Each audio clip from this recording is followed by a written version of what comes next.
Karate Kid Part 2. Yes, the follow-up sequel to the hit smash movie from 1984, The Karate Kid, which starred Ralph Macchio as Daniel LaRusso and Pat Morita as legendary Mr. Miyagi. 1984's Karate Kid, I've done a review on that. One of my favorite all-time movies. Out of a scale of 1 to 10, I give it an 11. It's just spectacular. I'll do a quick recap. Basically tells the story of a 17-year-old teenager named Daniel LaRusso who relocates from New Jersey to California, where he encounters a group of teenage bullies that are karate students involved in the Cobra Kai dojo, led by Sensei John Kreese.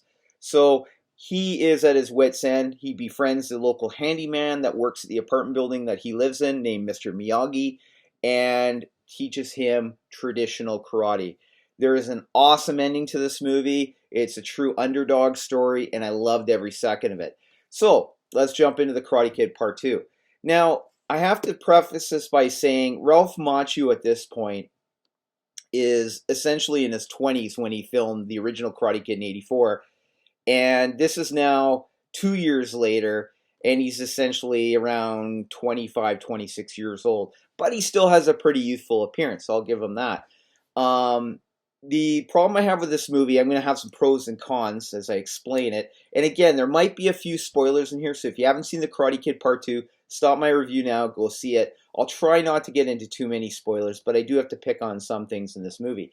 So let's just begin by The Karate Kid Part 2 opens up immediately after the climactic fight. And when I say immediately, I'm talking like minutes after the climactic fight of the original Karate Kid, where Daniel's getting changed, he's in the showers, he comes out, meets up with Mr. Miyagi, and they head out the parking lot, and people are asking for his autograph. And I will say there's a pretty cool scene where the evil John Kreese can't accept second place, and he actually starts assaulting Johnny Lawrence, one of the students. And Mr. Miyagi happens to step in. I won't give anything away there. Pretty cool scene. But then we flash forward 6 months later, and this is my first con with the movie. I don't know why they just couldn't simply say, okay, this is now 2 years later, like it should be. But what they're trying to do is quickly take place after the original Karate Kid. So even though it's 1986 where this movie came out in theaters, in fact, it's technically still 1984 in the Karate Kid universe. Okay, so it is what it is. So what we find out is Mr. Miyagi gets a horrible telegram from back home in Okinawa, where he actually has a father still. His elderly father is terminally ill at this point. Now, we have a quick backstory to Mr. Miyagi in Okinawa that he left Okinawa to avoid having to fight his best friend, a fight to the death, essentially, as they became rivals in Okinawa at a young age. So what happens is Daniel LaRusso wants to come with Mr. Miyagi. As he points out, you were there for me, I want to be there for you. Mr. Miyagi would prefer him to use his money for college instead, but Daniel is relentless, and Mr. Miyagi allows him to come along. And that's obviously the point of this movie. So they both travel to Okinawa. Now, we get a beautiful shot of this Okinawa. But I must say, I will let you know now, it's actually filmed in Hawaii. It was never filmed in Okinawa. But you couldn't tell any difference. Again, it's really cool. So we get to Okinawa. And we quickly are introduced to some more characters here. Essentially, he finds out that his rival is quite wealthy now. He's still there, and he still has a grudge against Miyagi. The character of Sato. And he's played by Danny Kamikakona. Does a really good job there. Now, of course, Sato just happens to have a kind of an evil nephew who's around Daniel LaRusso's age named Chosen. And he's played by actor Yui Okamoto. So I have to say, Chosen in this movie as the villain to the Karate Kid is similar to Rocky IV, Ivan Drago to Rocky. I mean, this to me is the best opponent he's ever fought by far in this series. And I'll get into that in a minute. We also have a love interest for Daniel now. There's a girl named Kumiko that he's introduced to. She's played by actress Tamalin Tomito. Now, but Mr. Miyagi, his love is still alive. Her name is Yuki, and she's played by Nobu McCarthy. So there's a couple different storylines here. But the main thing is that as long as Miyagi's father's alive, Sato and Miyagi have a truce. But when his father dies, Sato expects to pick up where they left off as kids, and they want to have this challenge. Miyagi does not want to fight him. Miyagi does a noble thing here.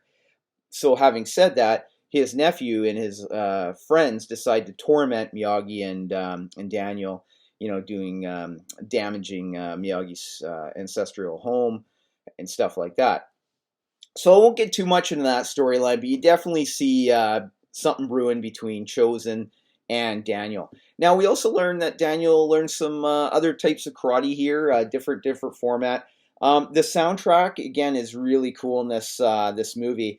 The Glory of Love that I performed by Peter Cetera. I have to admit it's a guilty pleasure. I do have it on my iPhone under Apple Music. I do like the song, but the interesting thing with that song is, and you've probably heard it before. It was actually written for Rocky IV. That's right, 1985's Rocky IV, involving Rocky and the Ivan Drago saga. And they had such a great soundtrack for Rocky IV, they didn't have a room for it, essentially. So they didn't use it, and then it went right over the next year to The Karate Kid Part 2. So it's interesting when you hear the lyrics, it's actually written for Rocky IV. Anyways, neat little tidbit there. Again, something's brewing between Daniel and Chosen. There's some dramatic scenes in this movie.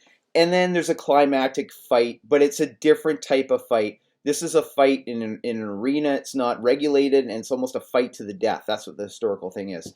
Jumping into my next con. The fight itself is really cool, I will say that. But there's basically a scene where Chosen obtains a hostage in the form of Kumiko to force Daniel to fight him. But it begs you to ask, why does Miyagi not jump in action here?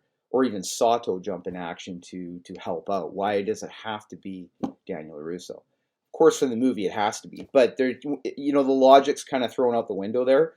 But again, the fight's really cool. There's some different moves. I will say the crane technique does not work here, which I thought was pretty cool. The fight itself is a few minutes long, but the whole movie is built up to this fight, and I enjoyed it. I gotta say, I enjoyed the fight. But here's the issue with this movie, and I'll get into it. They make the Karate Kid Part 3 after this. Now, he's fought the pinnacle opponent here in Chosen. And I'll get into my review of the Karate Kid Part 3 after. Wasn't too much of a big fan of that movie.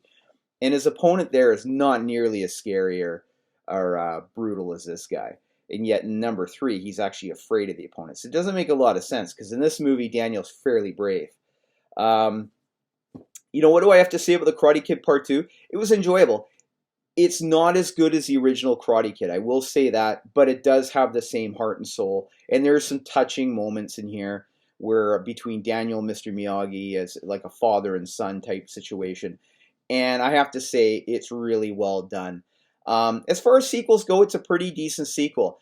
But I'm going to say this in the other reviews. I think this is one of the first franchises I've seen where they've screwed up by doing Part 2 and Part 3 in the wrong order.